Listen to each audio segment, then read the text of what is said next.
to my June wrap-up. So this month has been a pretty hectic month. I wasn't even sure I was going to be able to read as many books as I thought, and I even managed to reread some books that I've been wanting to reread for a long time. In total, I was able to read 12 books, and I'm just gonna go right ahead and start talking about them. I was able to read 2 ebooks, and the first is Dirty Little Secret by Jennifer Eccles. This is her latest book, which is coming out next month.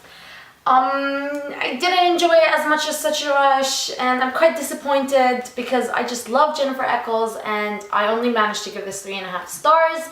I'm just hoping that her next book would be as good as Such a Rush. Another book that I actually managed to read yesterday was An Endless Summer by C.J. Duggan. This is the second book to, I think the first book is called The Boys of Summer, so I don't know what the series is called. However, I love this book. It was so good. It's 450 pages and I managed to read it in one day. I stayed up all night reading it. I gave it 5 stars and I can't wait for the next book. And yeah, you guys, all contemporary fans need to read this book. So moving on to my physical books. I'm going to mention the first 3 books, which are my reread books. And the first was Volume number 1 of Sweep by Kate Turner. This volume contains 3 books, which are The Book of Shadows, The Coven, and Blood Witch. I love the series. I just love this series. However, I do understand why some people said that when they did pick up the first book, they didn't enjoy it as much because there was insta-love there. But don't worry, guys, because that changes in book 3, I think, or 4. So I understood why people didn't like it, and I read it way back when I was younger, so these things didn't bother me as much.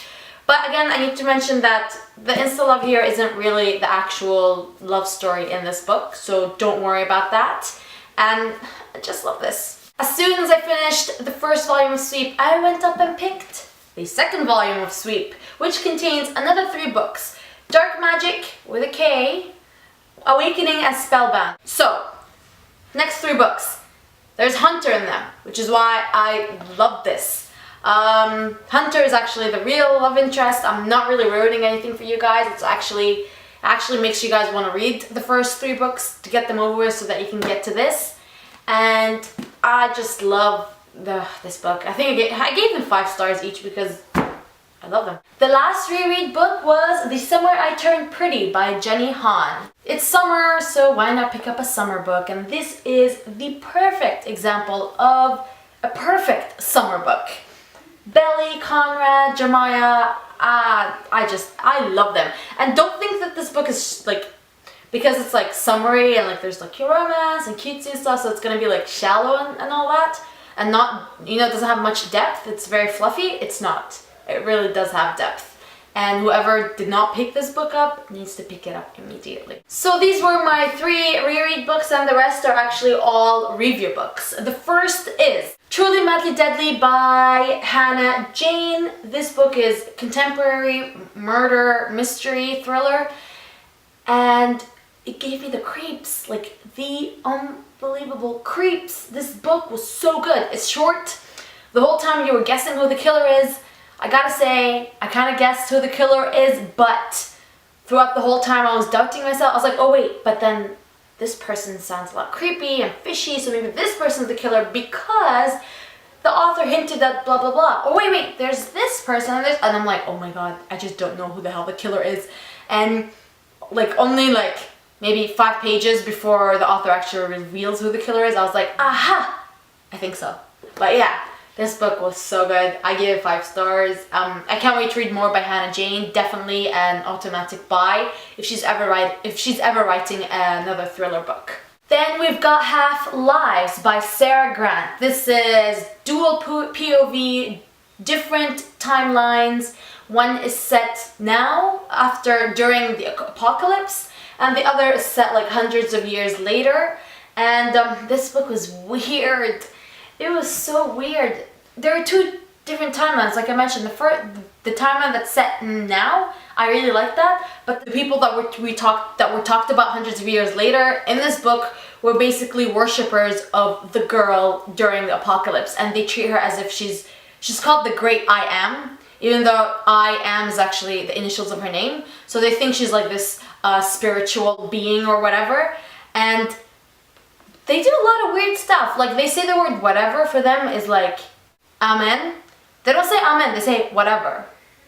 Or like, have a mediocre day, because that means have an awesome day for them. It's so weird. I didn't enjoy it that much. I think I gave it 3 stars just because I really like the current POV. Next, we've got Confessions of a Hater by Caprice Crane. What I loved about this book is that it is now current. It talks about things that we all can relate to. There's mentions of like thousands of celebrities in there. That's not what we relate to. But like TV shows, Shonda Rhimes, if you guys know who that is.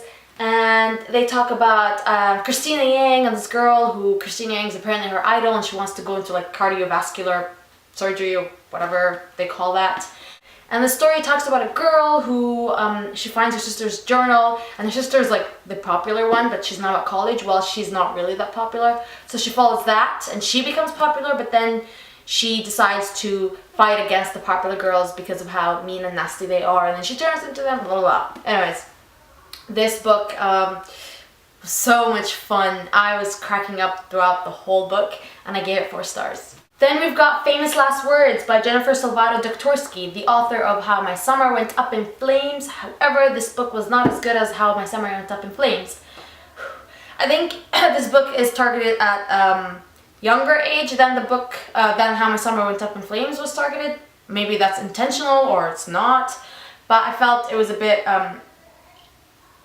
childish for me, you know, but I liked it. It was a very fun, breezy read, and I gave it 3.5, and my review is actually up on the blog today, which is June 30. I'm not sure when I'm posting this video.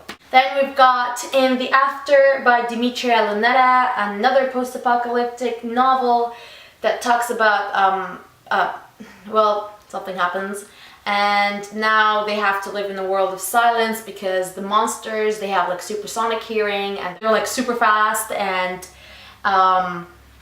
the girl has to live in like basically silence, and then she finds this place called New Hope, a survivors colony, but apparently there's a lot of like weird stuff going on at New Hope, and that's like where 2/3 of the book takes place. I personally enjoyed the book, the first third of the book where it takes place in the outside world, and in the end I gave it 3.5 stars. Then we've got Rules of Summer by Joanna Philbin. I actually read this book at the beginning of June, so it sounds like a perfect summer read, right? And it reminds me a lot of The Au Pairs by Melissa De La Cruz, which I did not enjoy as much. And this book is told from it's a dual POV kind of book. 2 girls, one is rich, the other isn't, and the other one actually works as an errands girl for this rich family. I really like the friendship between the 2 girls. What I did not like is the romance going on for each of the girls' own romantic whatever. I felt like both of them fell in love too soon. Like the I love yous started coming out like 2 weeks after each girl met the guy, and the ending was okay. It was like nothing, like there's a secret. It hints, this synopsis hints that there's like long hidden secrets start to surface, and Rory reveals that she has feelings, whatever, don't forget that.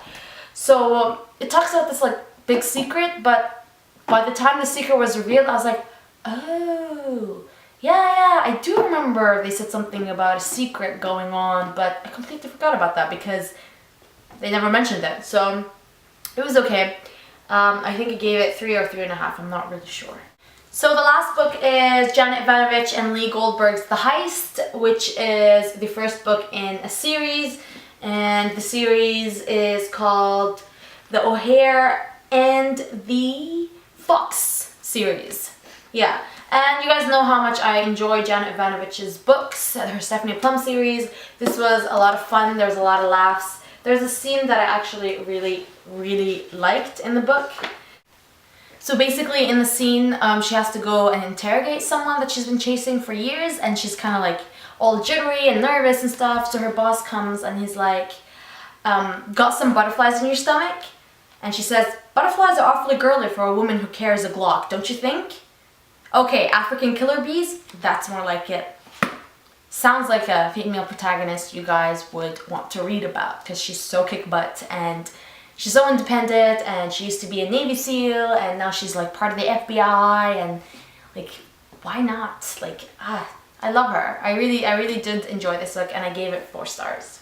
So these are all the 12 books that I managed to read this month. I actually started another book today, which is what is the book? The Theory of Everything by Carrie Luna. It talks about a girl whose father was a theoretical physicist and string theory and all that stuff, and apparently, like, there's a paranormal aspect to it, in where that she gets episodes where she sees things that other people don't see, and her dad used to see those things, so, but her dad passed away. So basically she's trying to find out what the deal is with that, with these episodes.